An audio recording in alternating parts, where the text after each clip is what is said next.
नमस्कार जय जगन्नाथ शकुंतला ट्यूटोरियल को आपण मानक आंतरिक स्वागत। मो प्रियंका रथ आपण माने आम चैनल को जदि एपर्यंत सब्सक्राइब करना एवं नुआ छंती तेबे जल्दी जल्दी सब्सक्राइब कर नियंतु। पूर्व क्लास रे आमे माने आलोचना करिथिले अलंकार, उपमा अलंकार, व्यतिरेक अलंकार, अर्थ अलंकार, शब्द अलंकार ए सब विषय आलोचना करि सारिथिले। रूपक अलंकार आलोचना चलीथिला। रूपक अलंकार काहाकू कुहा जाउथिला? रूपक अलंकार उपमान उपमेय उपमेयर अभेद कथित हेले ताकू रूपक अलंकार कुहा जाउथिला। कर पल्लवेनी हार मुक्ताधरी उपहार सतिंग बास बाहार प्रांगणे रही। यह केउंतुर आसी? तपस्विनी काव्यरु आसीची। यह केउ अलंकार? रूपक अलंकार अटे। रूपक मुख्यतः केते प्रकारर आमे जानिथिले? रूपक मुख्यतः 3 प्रकारर। एबे नेक्स्ट क्वेश्चन, जेउठारे गोटिए वस्तुर आरोप निमित्त अन्य एक वस्तुर आरोप आवश्यक होइथाय सेठारे की प्रकार रूपक अलंकार होइथाय? जेउठारे गोटिए वस्तुर आरोप निमित्त अन्य एक वस्तुर आरोप आवश्यकता होइथाय सेठारे पारंपरिक रूपक अलंकार होइथाय। जेउठारे गोटिए वस्तुर आरोप निमित्त अन्य एक वस्तुर आरोप आवश्यकता होइथाय सेठारे की प्रकार रूपक अलंकार होइथाय? पारंपरिक रूपक अलंकार होइथाय। आशा पारिजात फुटिब हृद नंदन बने ज्ञान भक्ति कर्म सौरभ व्यापी जीव भुवने। कोडु आसी? कुसुमांजलिर मधुसूदन काव्यरु आसी अछि। मधुसूदन कुसुमांजलि काव्यरु आसी अछि। एठारे आशारे पारिजातर आरोप हेतु आशा रूपक पारिजात हृदय ठारे नंदन बनर हृदय रूपक नंदन बनरे आरोपण होइछि। अर्थात प्रथम आरोपण द्वितीय आरोपणर कारण होइछि। तेणु एहा की रूपक अलंकार? एहा पारंपरिक रूपक अलंकार। नेक्स्ट क्वेश्चन, पृथक अंग विशिष्ट उपमेयर पृथक अंग विशिष्ट उपमानर आरोप करागले केउ रूपक होइथाय? पृथक अंग विशिष्ट उपमेयरे पृथक अंग विशिष्ट उपमानर आरोप करागले सांग रूपक अलंकार होइथाय। पृथक अंग विशिष्ट उपमेयरे पृथक अंग विशिष्ट उपमानर आरोप करागले सांग रूपक अलंकार होइथाय। नेक्स्ट क्वेश्चन, जेउठारे गोटिए उपमेयर गोटिए मात्र उपमानर आरोप बा अभेद कल्पना होइथाय सेठारे केउ रूपक होइथाय? जेउठारे गोटिए उपमेयर गोटिए मात्र उपमानर आरोप बा अभेद कल्पना होइथाय सेठारे निरंग रूपक होइथाय। केउ केउ रूपक जानिले? पारंपरिक रूपक काहा कुआ जाय? संग रूपक काहा कुआ जाय? निरंग रूपक काहा कुआ जाय जानिले? पारंपरिक रूपक कौन थिला ना जेउठारे आरोपण होइथाय सेठारे पारंपरिक रूपक होइथाय। जेउठारे गोटिए वस्तुर आरोप निमित्त एक वस्तुर आरोप आवश्यक होइथाय सेटा होची पारंपरिक रूपक। पृथक अंग विशिष्ट उपमेयर पृथक अंग विशिष्ट उपमानर आरोप करागले सेटा सांग रूपक। जेउठारे गोटिए उपमेयर गोटिए मात्र उपमानर आरोप करा जायथाय अभेद कल्पना करा जायथाय सेठारे कहबो निरंग रूपक होइथाय।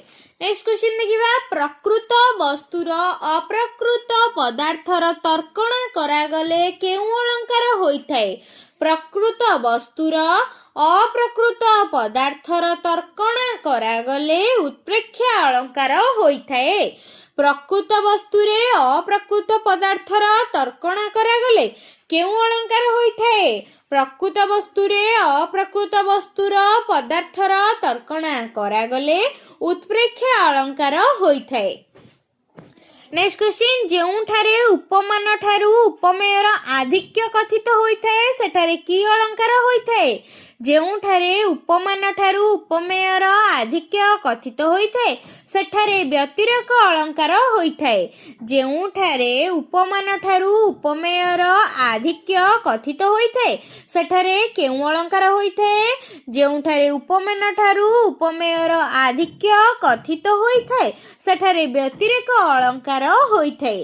ନେକ୍ସଟ କ୍ୱେଶ୍ଚିନ୍, ପ୍ରକୃତି ବା ପ୍ରକୃତ ବସ୍ତୁର ସ୍ୱଭାବ ସଙ୍ଗତ ଯଥାର୍ଥ ବର୍ଣ୍ଣନା ହେଲେ କେଉଁ ଅଳଙ୍କାର ହୁଏ? ପ୍ରକୃତି ବା ପ୍ରକୃତ ବସ୍ତୁର ସ୍ୱଭାବ ସଙ୍ଗତ ଯଥାର୍ଥ ବର୍ଣ୍ଣନା ହେଲେ ତାହା ସ୍ୱଭାବୋକ୍ତି ଅଳଙ୍କାର ହୋଇଥାଏ। ନେକ୍ସଟ କ୍ୱେଶ୍ଚିନ୍, କାରଣ ଥାଇ କାର୍ଯ୍ୟର ଉତ୍ପତ୍ତି ହେଲେ କେଉଁ ଅଳଙ୍କାର ହୁଏ? କାରଣ ଥାଇ କାର୍ଯ୍ୟର ଉତ୍ପତ୍ତି ହେଲେ ବିଶେଷୋକ୍ତି ଅଳଙ୍କାର ହୋଇଥାଏ। କାରଣ ଥାଇ କାର୍ଯ୍ୟର ଉତ୍ପତ୍ତି ହେଲେ କେଉଁ ଅଳଙ୍କାର ହୋଇଥାଏ? ନା କାରଣ ଥାଇ କାର୍ଯ୍ୟର ଉତ୍ପତ୍ତି ହେଲେ ବିଶେଷୋକ୍ତି ଅଳଙ୍କାର ହୋଇଥାଏ। ସାଦୃଶ୍ୟ ଯୋଗୁଁ ପ୍ରସ୍ତୁତ ପଦାର୍ଥରେ ଅପ୍ରସ୍ତୁତ ପଦାର୍ଥର କବି ପ୍ରୌଢ଼ୋକ୍ତି ସିଦ୍ଧି ଭ୍ରମ ସୃଷ୍ଟି ହୋଇ ଅନୁରୂପ କାର୍ଯ୍ୟ ବର୍ଣ୍ଣିତ ହେଲେ କି ଅଳଙ୍କାର ହୁଏ?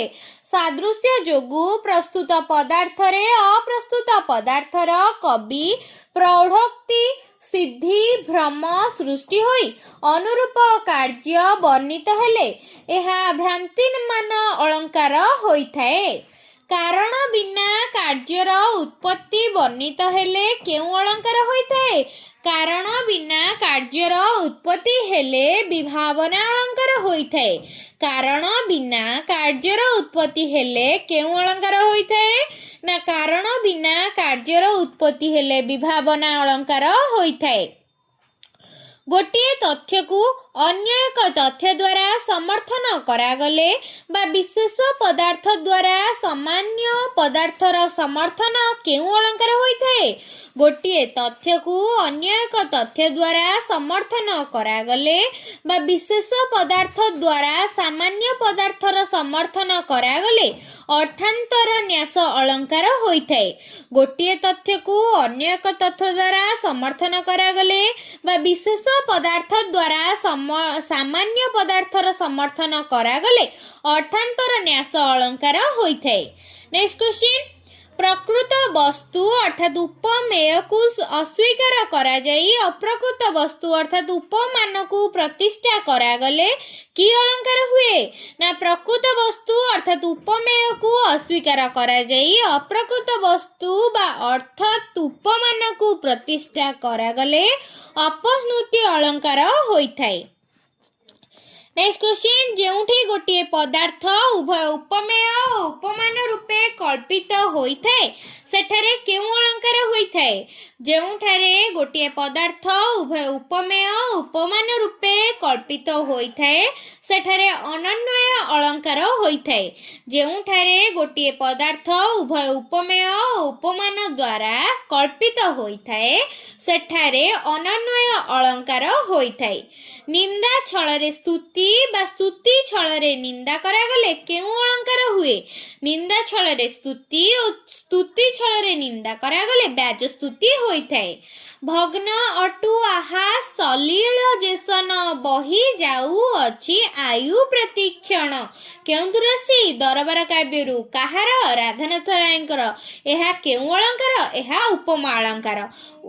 ଭଗ୍ନ ଅଟୁ ଆହା ସଲିଳ ଯେସନ ବହି ଯାଉଅଛି ଆୟୁ ପ୍ରତିକ୍ଷଣ ଦରବାର କାବ୍ୟରୁ ଆସିଛି। ରାଧାନାଥ ରାୟଙ୍କର ଉପମା ଅଳଙ୍କାରରେ ଏହା ବର୍ଣ୍ଣିତ। ବ୍ୟଞ୍ଜନ ବର୍ଣ୍ଣର ବାରମ୍ବାର ପ୍ରୟୋଗ ଘଟିଲେ କେଉଁ ଅଳଙ୍କାର ହୁଏ?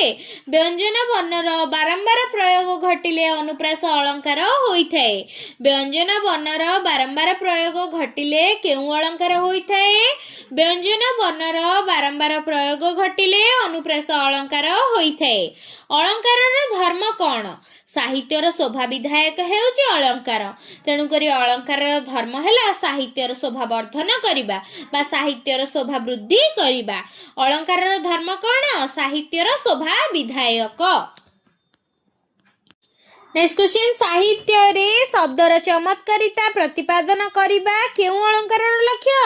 ସାହିତ୍ୟରେ ଶବ୍ଦର ଚମତ୍କାରିତା ପ୍ରତିପାଦନ କରିବା ଶବ୍ଦାଳଙ୍କାରର ଲକ୍ଷ୍ୟ। ସାହିତ୍ୟରେ ଅର୍ଥର ସୌନ୍ଦର୍ଯ୍ୟ ବିଧାୟକ ଧର୍ମକୁ କ'ଣ କୁହାଯାଏ? ସାହିତ୍ୟରେ ଅର୍ଥର ସୌନ୍ଦର୍ଯ୍ୟ ବିଧାୟକ ଧର୍ମକୁ ଅର୍ଥାଳଙ୍କାର କୁହାଯାଏ। କେଉଁ ଅଳଙ୍କାରରେ ସାଙ୍ଗୀତିକତା ବଢ଼ିଯାଏ? ଶବ୍ଦାଳଙ୍କାରରେ ସାଙ୍ଗୀତିକତା ବଢ଼ିଯାଏ। କେଉଁ ଦୁଇଟି ଉପମାବାଚକ ଶବ୍ଦ? ଯଥା ଓ ପରି ହେଉଛି ଉପମାବାଚକ ଶବ୍ଦ। କେଉଁ ଦୁଇଟି ଉପମାବାଚକ ଶବ୍ଦ? ନଦୀ ନାଳ ଯଥା ପରି, ବହି ଖାତା ଭଜନ ଜଣାଣ। ଉପମାବାଚକ ଶବ୍ଦ କ'ଣ ହେବ? ଯଥା ପରି। ନେକ୍ସଟ କ୍ୱେଶ୍ଚିନ୍, ଆଳଙ୍କାରିକ ବାମନଙ୍କ ମତରେ ସୌନ୍ଦର୍ଯ୍ୟ ହିଁ ଡ୍ୟାସ୍। ଆଳଙ୍କାରିକ ବାମନଙ୍କ ମତରେ ସୌନ୍ଦର୍ଯ୍ୟ ହିଁ ଅଳଙ୍କାର। ଆଳଙ୍କାରିକ ବାମନଙ୍କ ମତରେ ସୌନ୍ଦର୍ଯ୍ୟ ହିଁ ଡ୍ୟାସ୍। ଆଳଙ୍କାରିକ ବାମନଙ୍କ ମତରେ ସୌନ୍ଦର୍ଯ୍ୟ ହିଁ ଅଳଙ୍କାର। ଏକ ପ୍ରକାର ବ୍ୟଞ୍ଜନ ବର୍ଣ୍ଣର ବାରମ୍ବାର ଆବୃତ୍ତିକୁ କି ଅଳଙ୍କାର କୁହାଯାଏ? ଏକ ପ୍ରକାର ବ୍ୟଞ୍ଜନ ବର୍ଣ୍ଣର ବାରମ୍ବାର ଆବୃତ୍ତିକୁ ଅନୁପ୍ରାସ ଅଳଙ୍କାର କୁହାଯାଏ। ଏକ ପ୍ରକାର ବ୍ୟଞ୍ଜନ ବର୍ଣ୍ଣର ବାରମ୍ବାର ଆବୃତ୍ତିକୁ କେଉଁ ଅଳଙ୍କାର କୁହାଯାଏ? ଏକ ପ୍ରକାର ବ୍ୟଞ୍ଜନ ବର୍ଣ୍ଣର ବାରମ୍ବାର ଆବୃତ୍ତିକୁ ଅନୁପ୍ରାସ ଅଳଙ୍କାର କୁହାଯାଏ। ବିରାଜି ବର କନକ କଦମ୍ବ ରୁଚିରେ, ବିରାଜି ବର କନକ କଦମ୍ବ ରୁଚିରେ କେଉଁଥିରୁ ଆସିଛି? ବୈଦେହୀଶ ବିଳାସରୁ ଆସିଛି। ଏହା କେଉଁ ପ୍ରକାରର ଯମକ ଅଳଙ୍କାର? ଏହା ସର୍ବଯମକ ଅଳଙ୍କାର। କ୍ଷେପଣେ କ୍ଷେପଣେ ତୋହରି ସଲିଳେ, ହୀର କର ଉଚ୍ଚ ଉଠିଲା ସଲିଳେ କେଉଁଥିରୁ ଆସିଛି? ଚିଲିକା କାହାର? ରାଧାନାଥ ରାୟଙ୍କର କାବ୍ୟାଂଶଟି କେଉଁ ଅଳଙ୍କାରର ଉଦାହରଣ? ପ୍ରାନ୍ତ ଯମକର ଉଦାହରଣ। କାହିଁକିନା ସଲିଳେ ସଲିଳେ କୋଉଠି ଅଛି? ଲାଷ୍ଟରେ ଅଛି। ତେଣୁକରି କ୍ଷେପଣେ କ୍ଷେପଣେ ତୋହରି ସଲିଳେ, ହୀର କର ଉଚ୍ଚ ଉଠିଲା ସଲିଳେ କ'ଣ? ପ୍ରାନ୍ତ ଯମକ ଏଇଟା। ବ୍ୟାକୁଳ ସଲିଳ ଚର ସଲିଳ ତେଜିଲା, ବାଡ଼ ଲେଖା ଲେଖା ଚିତ୍ର ଭାବକୁ ଭଜିଲା। ଏଠି ଲେଖା ଲେଖା ଚିତ୍ର ଅଛି, ସଲିଳ ମଧ୍ୟ ଅଛି। ବ୍ୟାକୁଳ ସଲିଳ ଚର ସଲିଳ ତେଜିଲେ, ବାଡ଼ ଲେଖା ଲେଖା ଚିତ୍ର ଭାବକୁ ଭଜିଲେ। ସଲିଳ ସଲିଳ ମଝିରେ ଅଛି, ଲେଖା ଲେଖା ମଧ୍ୟ ମଝିରେ ଅଛି। ତେଣୁକରି ଏଠି କ'ଣ ହେବ? ମଧ୍ୟଯମକ ହେବ। ନେକ୍ସଟ କ୍ୱେଶ୍ଚିନ୍, ଦେଖି ଭୂଷା ପ୍ରିୟ ଉଷା ମନ ହେଲା ତୃଷ୍ଣାରଳ। ଉଷାରୁ ଆସିଛି। ଚରଣଟି କେଉଁ ଅଳଙ୍କାର? ଅନୁପ୍ରାସ ଅଳଙ୍କାର। କାହିଁକି ନା ଏଠାରେ ବ୍ୟଞ୍ଜନ ବର୍ଣ୍ଣର ବହୁଳତା ରହିଅଛି। ଉପରୋକ୍ତ ଉଦାହରଣଟିରେ କାହିଁକି ଅନୁପ୍ରାସ ଅଳଙ୍କାର ହୋଇଛି? ମୂର୍ଧନ୍ୟ ସ ବର୍ଣ୍ଣକୁ 3 ଥର ଉଚ୍ଚାରଣ କରାଯାଇଥିବାରୁ ଏହା ଅନୁପ୍ରାସ ଅଳଙ୍କାର। ଦେଖି ଭୂଷା ପ୍ରିୟ ଉଷା ମନ ହେଲା ତୃଷା ତରଳ। ମୂର୍ଧନ୍ୟ ସ ଏଠି କେତେ ଥର ବ୍ୟବହାର କରାଯାଇଛି? 3 ଥର ଉଚ୍ଚାରଣ କରାଯାଇଛି। ନେକ୍ସଟ କ୍ୱେଶ୍ଚିନ୍, ଲୁଣି ମଣି ଲିଣି ମଧୁ ଝରକୁ, ଶୁଣି ତା ବିଷମ ବଂଶୀ ସ୍ୱରକୁ କୋଉଥିରୁ ଆସିଛି? ସଙ୍ଗୀତ କଳ୍ପଲତାରୁ ଆସିଛି। ଏହା କି ପ୍ରକାରର ଅନୁପ୍ରାସର ଉଦାହରଣ? ଏହା ବୃତ୍ତାନୁପ୍ରାସର ଉଦାହରଣ ଅଟେ। ଲୁଣି ମଣି ଲିଣି ମଧୁ ଝରକୁ, ଶୁଣି ତା ବିଷମ ବଂଶୀ ସ୍ୱରକୁ କେଉଁ ଅନୁପ୍ରାସ? ଏହା ବୃତ୍ତାନୁପ୍ରାସ ଅଟେ। କବିତ୍ୱ ବନିତା କବିତା ପିତା, କହିବା ଲୋକ ତାର ଉପମାତା, ତାକୁ ଭୋଗ କଲେ ରସିକ ନେତା, କେତେ ହେ ଅବା ନଥାଇ ଯୋଗ୍ୟତା, କୁମତି ଗୁଆଁର କେବଳ ବୈମାତ୍ର ଭାଇ ତାର। ଏଠାରେ କେଉଁ ରୂପକ ଅଳଙ୍କାର ହୋଇଛି? ଏଠାରେ ସାଙ୍ଗ ରୂପକ ଅଳଙ୍କାର ହୋଇଛି। କବିତ୍ୱ ବନିତା କବିତା ପିତା, କହିବା ଲୋକ ତାର ଉପମାତା, ତାକୁ ଭୋଗ କଲେ ରସିକ ନେତା, କେତେ ହେ ଅବା ନଥାଇ ଯୋଗ୍ୟତା, କୁମତି ଗୁଆଁର କେବଳ ବୈମାତ୍ର ଭାଇ ତାର। କେଉଁ ଅଳଙ୍କାର? ସାଙ୍ଗ ରୂପକ ଅଳଙ୍କାର। କେଉଁ ଅଳଙ୍କାରରେ ଉପମେୟ ସହିତ ଉପମାନର ତୁଳନା କରାଯାଏ? ଉପମା ଅଳଙ୍କାରରେ ଉପମେୟ ସହିତ ଉପମାନର ତୁଳନା କରାଯାଏ। କେଉଁ ଅଳଙ୍କାରରେ ଉପମେୟ ଓ ଉପମାନର ଅଭେଦ କଳ୍ପନା କରାଯାଏ? ରୂପକ ଅଳଙ୍କାରରେ ଉପମେୟ ଓ ଉପମାନର ଅଭେଦ କଳ୍ପନା କରାଯାଇଥାଏ। କେଉଁ ଅଳଙ୍କାରରେ ଉପମେୟ ଓ ଉପମାନର ଅଭେଦ କଳ୍ପନା କରାଯାଏ? ନା ରୂପକ ଅଳଙ୍କାରରେ ଉପମେୟ ଓ ଉପମାନର ଅଭେଦ କଳ୍ପନା କରାଯାଇଥାଏ। ଦରିଦ୍ରତା ପଙ୍କ ପୂର୍ଣ୍ଣ ମୋ ଜୀବନ ସର, ଜଞ୍ଜାଳ ଜଳଦ ଜଳେ ଆବିଳ ଉଦର କେଉଁ ଅଳଙ୍କାର? ତପସ୍ୱିନୀ କାବ୍ୟରୁ ଆସିଛି। ପରମ୍ପରିତ ରୂପକ ଅଳଙ୍କାର। ଦରିଦ୍ରତା ପଙ୍କ ପୂର୍ଣ୍ଣ ମୋ ଜୀବନ ସର ଜଞ୍ଜାଳ ଜଳଦ ଜଳେ ଆବିଳ ଉଦର ପରମ୍ପରିତ ରୂପକ ଅଳଙ୍କାର ଏହା ଅଟେ। ଦରିଦ୍ରତା ପଙ୍କ ପୂର୍ଣ୍ଣ ମୋ ଜୀବନ ସର ଜଞ୍ଜାଳ ଜଳଦ ଜଳେ ଆବିଳ ଉଦର ପରମ୍ପରିତ ରୂପକ ଅଳଙ୍କାର। ନେକ୍ସଟ କ୍ୱେଶ୍ଚିନ୍ ଅଗ୍ରଜ ଆଜ୍ଞାବହ ସୌମିତ୍ରୀ ରଥି ରାମ ହୃଦୟ ଜ୍ୟୋତ୍ସ୍ନା ବୈଦେହୀ ସତୀ ସୀତା ବନବାସରୁ ଆସିଛି। ଏହା କି ପ୍ରକାର ରୂପକ ଅଳଙ୍କାର? ନିରଙ୍ଗ ରୂପକ ଅଳଙ୍କାର। ଅଗ୍ରଜ ଆଜ୍ଞାବହ ସୌମିତ୍ରୀ ରଥି ରାମ ହୃଦୟ ଜ୍ୟୋତ୍ସ୍ନା ବୈଦେହୀ ସତୀ। ଅଗ୍ରଜ ଆଜ୍ଞାବହ ସୌମିତ୍ରୀ ରଥି ରାମ ହୃଦୟ ଜ୍ୟୋତ୍ସ୍ନା ବୈଦେହୀ ସତୀ ସୀତା ବନବାସରୁ ଆସିଛି। ଏହା ନିରଙ୍ଗ ରୂପକ ଅଳଙ୍କାର ଅଟେ। ନେକ୍ସଟ କ୍ୱେଶ୍ଚିନ୍ ମ୍ଳାନ ମୁଖ ଛବି ବିଷାଦ ରେଖାରେ ଭ୍ରୁଲତା ଅଙ୍କା ବି ଲଜ୍ଜା ତୁଳିକାରେ। ମ୍ଳାନ ମୁଖ ଛବି ବିଷାଦ ରେଖାରେ ଭ୍ରୁଲତା ଅଙ୍କା କି ଲଜ୍ଜା ତୁଳିକରେ। କେଉଁ ଅଳଙ୍କାର? ଉତ୍ପ୍ରେକ୍ଷା ଅଳଙ୍କାର। ମ୍ଳାନ ମୁଖ ଛବି ବିଷାଦ ରେଖାରେ ଭ୍ରୁଲତା ଅଙ୍କା କି ଲଜ୍ଜା ତୁଳିକରେ।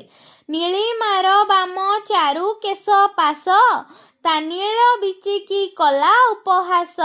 ଏଠାରେ ଉପମେୟ ହେଉଛି କେଶ, ଉପମାନ ହେଉଛି ଢେଉ ଠାରୁ ଆଧିକ୍ୟ ପ୍ରକାଶ ପାଇଥିବାରୁ ଏହା କି ଅଳଙ୍କାର? ବ୍ୟତିରେକ ଅଳଙ୍କାର ଅଟେ। ନୀଳିମାରେ ବାମ ଚାରୁ କେଶ ପାଶ ତ ନୀଳ ବିଚିକି କଲା ଉପହାସ। ନେକ୍ସଟ କ୍ୱେଶ୍ଚିନ୍ ପଶ୍ଚିମ ଆକାଶେ ବୁଡ଼ଇ ରବି ଆହା କି ସୁନ୍ଦର ଲୋହିତ ଛବି କ୍ରସ୍ କ୍ରସ୍ କ୍ରସ୍ ଚରା ସାରି ପକ୍ଷୀ ଆକାଶେ ଉଡ଼ି ବସାକୁ ଆନନ୍ଦେ ଗଲେ ବାହୁଡ଼ି। କି ଅଳଙ୍କାର ହବ? ସ୍ୱଭାବୋକ୍ତି ଅଳଙ୍କାର। ତାଙ୍କର ସ୍ୱଭାବ କ'ଣ? ସେମାନେ ଓଡ଼ିଶାରେ ଖାଦ୍ୟ ଗ୍ରହଣ କରିସାରି ତାଙ୍କ ବସାକୁ ଫେରିଯିବେ, ତେଣୁକରି ଏଠାରେ ସ୍ୱଭାବୋକ୍ତି ଅଳଙ୍କାର। ଉଦ୍ଧବ କହିବଟି ଗୋପୀନାଥଙ୍କୁ କର ପଲ୍ଲବର କନିଷ୍ଠ ମୁଦ୍ରିକା କଙ୍କଣ ହେଲାଣି ଭୁଜକୁ। କ'ଣ? ଅତିଶୟୋକ୍ତି ଅଳଙ୍କାର ଏଇଟା। ଉଦ୍ଧବ କହିବଟି ଗୋପୀନାଥଙ୍କୁ କର ପଲ୍ଲବର କନିଷ୍ଠ ମୁଦ୍ରିକା କଙ୍କଣ ହେଲାଣି ଭୁଜକୁ। ଅତିଶୟୋକ୍ତି ଅଳଙ୍କାର। ଖାଉଥିଲେ ଦ୍ରବ୍ୟ ସ୍ୱାଦୁ ନ ଜାଣେ ଗନ୍ଧ ଘେନଇ ଉଦାସୀନ ଗୁଣେ ଦେଖୁଥିଲେ ଆଖି ଚିହ୍ନଇ ନାହିଁ ଏ କର୍ମ ବୋଲି ସେ କର୍ମ ବରକୁ। ବିଦଗ୍ଧ ଚିନ୍ତାମଣିରୁ ଆସିଛି। ଖାଉଥିଲେ ଦ୍ରବ୍ୟ ସ୍ୱାଦୁ ନ ଜାଣେ ଗନ୍ଧ ଘେନଇ ଉଦାସୀନ ଗୁଣେ ଦେଖୁଥିଲେ ଆଖି ଚିହ୍ନଇ ନାହିଁ ଏ କର୍ମ ବୋଲି ସେ କର୍ମ ବରକୁ। ବିଦଗ୍ଧ ଚିନ୍ତାମଣିରୁ ଆସିଛି। ଏହା କେଉଁ ଅଳଙ୍କାର? ବିଶେଷୋକ୍ତି ଅଳଙ୍କାର ଅଟେ। ନେକ୍ସଟ କ୍ୱେଶ୍ଚିନ୍ ଆନିତମ୍ବଲମ୍ବୀ କେଶ ଗୁଚ୍ଛେ ଶୋଭୁ ଥାଇ ଚରଣ ଦର୍ଶକ ହୃଦୟ ଉପୁଜାଇ ନୀଳ ଭୃଜଙ୍ଗୀ ଭ୍ରମ। ଉଷା କାବ୍ୟରୁ ଆସିଛି। ଏଠାରେ କି ଅଳଙ୍କାର ହୋଇଛି? ଭ୍ରାନ୍ତିମାନ ଅଳଙ୍କାର ହୋଇଛି। ଲକ୍ଷ୍ମୀଙ୍କ ସପତ୍ନୀ ହେବାରୁ ବରଦା ଦାରିଦ୍ର୍ୟ ତୁମ୍ଭର ସଙ୍ଗୀ ହେଲା ସିନା। ଏହା କେଉଁ ଅଳଙ୍କାରର ଦୃଷ୍ଟାନ୍ତ? ଲକ୍ଷ୍ମୀଙ୍କ ସପତ୍ନୀ ହେବାରୁ ବରଦା ଦାରିଦ୍ର୍ୟ ତୁମ୍ଭର ସଙ୍ଗୀ ହେଲା ସିନା। ଏହା ଅର୍ଥାନ୍ତର ନ୍ୟାସ ଅଳଙ୍କାର ହୋଇଛି। ବସ୍ତୁ ନୁହଁ ସେ ଅଟ ଏଇଟି ଧୂମ ଅନ୍ୟ ନାମ ତାର ଆକାଶ କୁସୁମ। ଏଠାରେ ପ୍ରକୃତ ବସ୍ତୁ ହେଉଛି ବସ୍ତୁକୁ ଅସ୍ୱୀକାର କରି ଅପ୍ରକୃତ ବସ୍ତୁ ଧୂମକୁ ସ୍ୱୀକାର କରାଯାଇଥିବାରୁ ଏହା କେଉଁ ଅଳଙ୍କାର ହୋଇଛି? ଅପହୃତି ଅଳଙ୍କାର ହୋଇଛି। ବସ୍ତୁ ନୁହଁ ସେ ଅଟ ଏଇଟି ଧୂମ ଅନ୍ୟ ନାମ ତାର ଆକାଶ କୁସୁମ। ଏଠାରେ ପ୍ରକୃତ ବସ୍ତୁକୁ ଅସ୍ୱୀକାର କରି ଅପ୍ରକୃତ ବସ୍ତୁ ଧୂମକୁ ସ୍ୱୀକାର କରାଯାଇଥିବାରୁ ଏଠାରେ ଅପହୃତି ଅଳଙ୍କାର ହୋଇଛି। ତହିଁ ସିଂହାସନେ ସୁନ୍ଦରୀ ଆସିନା ଜଗତେ ତୁଳନା ସେହି ତାର ସିନା। ଏଠାରେ ସୁନ୍ଦରୀ ପଦ୍ମାବତୀ ଉଭୟ ଉପମେୟ ଉପମାନ, ତେଣୁ ଉଦ୍ଧୃତିଟି କେଉଁ ଅଳଙ୍କାରରେ ପରିଚାୟକ? ଅନନ୍ୱୟ ଅଳଙ୍କାରର ପରିଚାୟକ। ତହିଁ ସିଂହାସନେ ସୁନ୍ଦରୀ ଆସିନା ଜଗତେ ତୁଳନା ସେହି ତାର ସିନା। ଏଠାରେ ସୁନ୍ଦରୀ ପଦ୍ମାବତୀ ଉଭୟ ଉପମେୟ ଉପମାନକୁ ସୂଚଉଛି, ତେଣୁକରି ଏଠାରେ ଅନନ୍ୱୟ ଅଳଙ୍କାର ହୋଇଛି। କରିଥାନ୍ତି ମାମୁଁ ମୋତେ କେତେ ସ୍ନେହ କରି ତା ଭାବନା ଦହି ହେଉଛି ଦେହ। କରିଥାନ୍ତି ମାମୁଁ ମୋତେ କେତେ ସ୍ନେହ କରି ତା ଭାବନା ଦହି ହେଉଛି ଦେହ। ଏଠାରେ ପ୍ରଶଂସା ମୁଖର ନିନ୍ଦା କରାଯାଉଥିବାରୁ କି ଅଳଙ୍କାର ହୋଇଛି? ବ୍ୟାଜସ୍ତୁତି ହୋଇଛି। ଅର୍ଦ୍ଧେନ୍ଦୁ ଲଲାଟେ ସିନ୍ଦୁର ବିନ୍ଦୁ ରମଇ ଆଖି ନୁହଁଇ ସିନ୍ଦୁର ରହିଛି ସ୍ମର ହୃଦୟ ଲେଖି। କେଉଁଥିରୁ ଆସିଛି? ଚନ୍ଦ୍ରଭାଗାରୁ ଆସିଛି। କିଏ ଲେଖିଛନ୍ତି? ରାଧାନାଥ ରାୟ ଲେଖିଛନ୍ତି। କେଉଁ ଅଳଙ୍କାର? ଅପହୃତି ଅଳଙ୍କାର। ଚୁମ୍ବି ଚରଣକୁ ଚିକୁରେ ରାଜି ଦୋଳେ ଚରଣେ ମଦନ କେତନ ଉଡ଼ଇକି ବା ଶୋଭା ଆଶ୍ରମେ। କେଉଁଥିରୁ ଆସିଛି? ରାଧାନାଥ ରାୟଙ୍କର ଚନ୍ଦ୍ରଭାଗା କାବ୍ୟରୁ ଆସିଛି। ଏହା କେଉଁ ଅଳଙ୍କାର? ଉତ୍ପ୍ରେକ୍ଷା ଅଳଙ୍କାର ଅଟେ। ନେକ୍ସଟ କ୍ୱେଶ୍ଚିନ୍, କ ସ୍ତମ୍ଭରେ ଥିବା ପାଠ ସହିତ ଖ ସ୍ତମ୍ଭର ପାଠକୁ ସମ୍ବନ୍ଧିତ କରାଅ। ଯେଉଁ ବସ୍ତୁ ସହିତ ତୁଳନା କରାଯାଏ ତାହାକୁ କ'ଣ କୁହାଯାଏ? ଉପମାନ କୁହାଯାଏ। ଯେଉଁ ବସ୍ତୁ ସହିତ ତୁଳନା କରାଯାଏ ତାହାକୁ ଉପମାନ କୁହାଯାଏ। ଯେଉଁ ବସ୍ତୁକୁ ତୁଳନା କରାଯାଏ ତାହାକୁ ଉପମେୟ କୁହାଯାଏ। ଯେଉଁ ଶବ୍ଦ ଉପମେୟ ଓ ଉପମାନ ମଧ୍ୟରେ ଥିବା ସାଦୃଶ୍ୟ ପରିପ୍ରକାଶ କରେ ତାହାକୁ କ'ଣ କୁହାଯାଏ? ଉପମା ବାଚକ ଶବ୍ଦ କୁହାଯାଏ। ଯେଉଁ ଶବ୍ଦ ଉପମେୟ ଓ ଉପମାନ ମଧ୍ୟରେ ଥିବା ସାଦୃଶ୍ୟକୁ ପ୍ରକାଶ କରେ ତାହାକୁ ଉପମାବାଚକ ଶବ୍ଦ କୁହାଯାଏ। ଉପମେୟ ଓ ଉପମାନ ମଧ୍ୟରେ ଯେଉଁ ସମାନ ଗୁଣ ଥାଏ ତାହାକୁ କ'ଣ କହନ୍ତି? ସାଧାରଣ ଧର୍ମ କୁହାଯାଏ। ନେକ୍ସଟ କ୍ୱେଶ୍ଚିନ୍, ଅନୁପ୍ରାସ ଅଳଙ୍କାରରେ କ'ଣ ହବ? ନା ବ୍ୟଞ୍ଜନ ବର୍ଣ୍ଣର ବାରମ୍ବାର ପ୍ରୟୋଗକୁ ଅନୁପ୍ରାସ ଅଳଙ୍କାର କୁହାଯାଇଥାଏ। ସଭଙ୍ଗ ଭଙ୍ଗ ଅଭଙ୍ଗ ଓ ଭଙ୍ଗାଭଙ୍ଗ ଶ୍ଲେଷ। ଶ୍ଲେଷ କେତେ ପ୍ରକାର? ଶ୍ଲେଷ 3 ପ୍ରକାର, ସଭଙ୍ଗ ଅଭଙ୍ଗ ଓ ଭଙ୍ଗାଭଙ୍ଗ। ଯମକ କ'ଣ? ନା ବିଭିନ୍ନାର୍ଥକ ଏକ ପ୍ରକାରର ଶବ୍ଦର ବାରମ୍ବାର ପ୍ରୟୋଗକୁ ଯମକ ଅଳଙ୍କାର କୁହାଯାଏ। ଶ୍ଳିଷ୍ଟ ପଦ କ'ଣ? ନା ଯେଉଁ ଶବ୍ଦଟି ଏକାଧିକ ଅର୍ଥ ପ୍ରକାଶ କରୁଥାଏ ତାହାକୁ ଶ୍ଳିଷ୍ଟ ପଦ କୁହାଯାଏ। କାରଣ ଥାଇ କାର୍ଯ୍ୟର ଉତ୍ପତ୍ତି ନହେଲେ କେଉଁ ଅଳଙ୍କାର ହୋଇଥାଏ? କାରଣ ନଥାଇ କାର୍ଯ୍ୟର ଉତ୍ପତ୍ତି ହେଲେ ବିଶେଷୋକ୍ତି ଅଳଙ୍କାର ହୋଇଥାଏ। କାରଣ ଥାଇ କାର୍ଯ୍ୟର ଉତ୍ପତ୍ତି ହେଲେ ବିଶେଷୋକ୍ତି ଅଳଙ୍କାର ହୋଇଥାଏ। କାରଣ ନଥାଇ କାର୍ଯ୍ୟର ଉତ୍ପତ୍ତି ହେଲେ ବିଭାବନା ଅଳଙ୍କାର ହୋଇଥାଏ। ପ୍ରାକୃତ ବସ୍ତୁକୁ ପ୍ରତିରୋଧ କରି ଅପ୍ରାକୃତ ବସ୍ତୁ ସ୍ଥାପିତ ହେଲେ କେଉଁ ଅଳଙ୍କାର ହୁଏ? ଅପହୃତି ଅଳଙ୍କାର ହୁଏ। ଶ୍ଲେଷ ଅଳଙ୍କାର କେତେ ଭାଗରେ ବିଭକ୍ତ? 3 ଭାଗରେ ବିଭକ୍ତ। ଆଉ ଥରେ ଆଲୋଚନା କରିଦେବା। କାରଣ ଥାଇ କାର୍ଯ୍ୟର ଉତ୍ପତ୍ତି ନହେଲେ କେଉଁ ଅଳଙ୍କାର? ବିଶେଷୋକ୍ତି ଅଳଙ୍କାର। କାରଣ ନଥାଇ କାର୍ଯ୍ୟର ଉତ୍ପତ୍ତି ହେଲେ କ'ଣ ହବ? ବିଭାବନା ଅଳଙ୍କାର। ପ୍ରାକୃତ ବସ୍ତୁକୁ ପ୍ରତିରୋଧ କରି ଅପ୍ରାକୃତ ବସ୍ତୁ ସ୍ଥାପିତ ହେଲେ ଅପହୃତି ଅଳଙ୍କାର। ଶ୍ଲେଷ କେତେ ପ୍ରକାରର? ଶ୍ଲେଷ 3 ପ୍ରକାରର। ନେକ୍ସଟ କ୍ୱେଶ୍ଚିନ୍, ଉପମେୟ ଓ ଉପମାନର ସାଦୃଶ୍ୟ କଥିତ ହେଲେ କେଉଁ ଅଳଙ୍କାର ହୋଇଥାଏ? ଉପମା ଅଳଙ୍କାର ହୋଇଥାଏ। ଉପମେୟ ଓ ଉପମାନର ସାଦୃଶ୍ୟ କଥିତ ହେଲେ ଉପମା ଅଳଙ୍କାର। ଉପମାନ ଓ ଉପମେୟର ଅଭେଦତ୍ୱ କଳ୍ପନା କରାଗଲେ ରୂପକ ଅଳଙ୍କାର। ଉପମେୟରେ ଉଲ୍ଲେଖ ନ କରି କେବଳ ଉପମାନରେ ଉଲ୍ଲେଖ କରାଗଲେ ଅନନ୍ୱୟ ଅଳଙ୍କାର।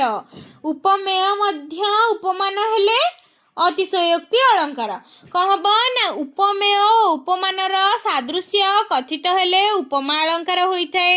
ଉପମାନ ଓ ଉପମେୟର ଅଭେଦତ୍ୱ କଳ୍ପନା କରାଗଲେ ରୂପକ ଅଳଙ୍କାର ହୋଇଥାଏ। ଉପମେୟର ଉଲ୍ଲେଖ ନ କରି କେବଳ ଉପମାନର ଉଲ୍ଲେଖ କରାଗଲେ ଅନନ୍ୱୟ ଅଳଙ୍କାର ହୋଇଥାଏ। ଉପମେୟ ମଧ୍ୟ ଉପମାନ ହେଲେ ଅତିଶୟୋକ୍ତି ଅଳଙ୍କାର ହୋଇଥାଏ। ନେକ୍ସଟ କ୍ୱେଶ୍ଚିନ୍, ବ୍ୟଞ୍ଜନ ବର୍ଣ୍ଣର ବାରମ୍ବାର ପ୍ରୟୋଗ ଘଟିଲେ କେଉଁ ଅଳଙ୍କାର ହୁଏ? ବ୍ୟଞ୍ଜନ ବର୍ଣ୍ଣର ବାରମ୍ବାର ପ୍ରୟୋଗ ଘଟିଲେ ଅନୁପ୍ରାସ ଅଳଙ୍କାର ହୋଇଥାଏ। ସାହିତ୍ୟରେ ଶବ୍ଦର ଚମତ୍କାରିତା ପ୍ରତିପାଦନ କିଏ କରେ? ଶବ୍ଦାଳଙ୍କାର କରେ। ସାହିତ୍ୟର ଅର୍ଥରେ ସୌନ୍ଦର୍ଯ୍ୟ ବିଧାୟକ କିଏ? ଅର୍ଥାଳଙ୍କାର। ସାହିତ୍ୟର ଶୋଭା କିଏ ବୃଦ୍ଧି କରେ? ଅଳଙ୍କାରର ଧର୍ମ। ଅଳଙ୍କାରର ଧର୍ମ ସାହିତ୍ୟର ଶୋଭା ବୃଦ୍ଧି କରିଥାଏ। ନେକ୍ସଟ କ୍ୱେଶ୍ଚିନ୍, ଅନୁପ୍ରାସ ଶ୍ଲେଷ ଓ ଯମକ କେଉଁ ଅଳଙ୍କାର ଅଟନ୍ତି? ଅନୁପ୍ରାସ ଯମକ ଓ ଶ୍ଲେଷ ଶବ୍ଦାଳଙ୍କାର ଅଟେ। ଉତ୍ପ୍ରେକ୍ଷା ରୂପକ ଓ ଉପମା କେଉଁ ଅଳଙ୍କାର? ଅର୍ଥାଳଙ୍କାର ଅଟେ। କି ଅବା ସତେ ସିନା କିବା ଇତ୍ୟାଦି କି ଶବ୍ଦ ଅଟେ? ଉତ୍ପ୍ରେକ୍ଷାବାଚକ ଶବ୍ଦ ଅଟେ। ପରି ସଦୃଶ ଯେହ୍ନେ ଯେସନେ ଯଥା ଇତ୍ୟାଦି କି ଶବ୍ଦ ଅଟେ? ଉପମା ବାଚକ ଶବ୍ଦ ଅଟେ। ନେକ୍ସଟ କ୍ୱେଶ୍ଚିନ୍, ପ୍ରକୃତ ଶବ୍ଦାର୍ଥରେ ଅପ୍ରକୃତ ପଦାର୍ଥର ତର୍କଣା ହେଲେ କେଉଁ ଅଳଙ୍କାର ହବ?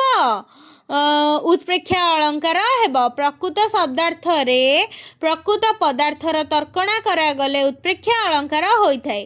प्रकृति बा प्रकृत वस्तुर स्वभाव संगत यथार्थ वर्णना करागले केउ अलंकार हेब स्वभावोक्ति अलंकार हेब। प्रथमटा कौन प्रकृत शब्दार्थ रे अप्रकृत पदार्थर तर्कणा करागले उत्प्रेक्षा अलंकार हेब। प्रकृति बा प्रकृत वस्तुर स्वभाव संगत यथार्थ वर्णना करागले कौन हेब स्वभावोक्ति अलंकार हेब। प्रकृत वस्तु को अस्वीकार करी अप्रकृत वस्तुर प्रतिष्ठा हेले अपहुंति अलंकार हेब। गोटिए वस्तुर आरोप निमित्त अन्य एक वस्तुर आरोप आवश्यक हेले परंपरित रूपक अलंकार हेब। नेक्स्ट क्वेश्चन उपमान ठारू उपमेयर आधिक्य हेले केउ अलंकार हुए। उपमान ठारू उपमेयर आधिक्य कथित हेले व्यतिरेक अलंकार होइताय। गोटिए उपमेयर एकाधिक उपमान थिले केउ अलंकार हेब मालोपमा अलंकार हेब। उपमेय सहित उपमानर तुलना करागले कौन हेब उपमा अलंकार हेब। उपमेय सहित उपमानर तुलना करागले उपमा अलंकार हेब। उपमेय उपमानर अभेदत्व परिकल्पना करागले कौन हेब उपमान उपमेयर अभेदत्व परिकल्पना करागले ताहा रूपक अलंकार हेब। नेक्स्ट क्वेश्चन निंदा छଳରେ स्तुति और स्तुति छଳରେ निंदा कौन हेब व्याजस्तुति अलंकार। सिद्ध अध्यवसायर पारिभाषिक शब्द कौन अतिशयोक्ति अलंकार सहित संपृक्त। सिद्ध अध्यवसाय और पारिभाषिक शब्द हेउची अतिशयोक्ति अलंकार। महाजमक कौन सर्वजमकर अन्य नाम। सर्वजमकर अन्य नाम कौन महाजमक। गोटिए उपमेय ठारे गोटिए मात्र उपमानर अभेद आरोप हेला निरंग रूपक अलंकार। गोटिए उपमेय ठारे गोटिए मात्र उपमानर अभेद आरोप हेले ताहा निरंग रूपक अलंकार होइथाय। तेबे आज आलोचना रे आमे कौन पढ़ले अलंकार आलोचना कले। पार्ट 1 टा आगुर आमे देखि सारिचे पढ़ी सारिचे सेतिरे शब्द अलंकार अर्थ अलंकार विषय किछि आलोचना करथिले। आज आमे एमसीक्यू कौन डिस्कशन कले अर्थ अलंकार विभिन्न दिग रूपक अलंकार उत्प्रेक्षा निरंग सर्वजमक अतिशयोक्ति व्याजस्तुति एगुड़िक सब उपमान उपमा उपमेय इत्यादि आलोचना कले। नेक्स्ट क्लास रे रूढ़ी प्रयोग पढ़िबा एवं अन्य कौनसी पुस्तक देखिबा जदि अलंकार विषय आउ किछि आलोचना देइथिबो सेगुड़िक आलोचना करिबा। तबे जल्दी जल्दी हम चैनल को लाइक शेयर एवं सब्सक्राइब करि नियंतु एवं जहाँ भी डाउट अछि कमेंट माध्यम रे पचरंतु।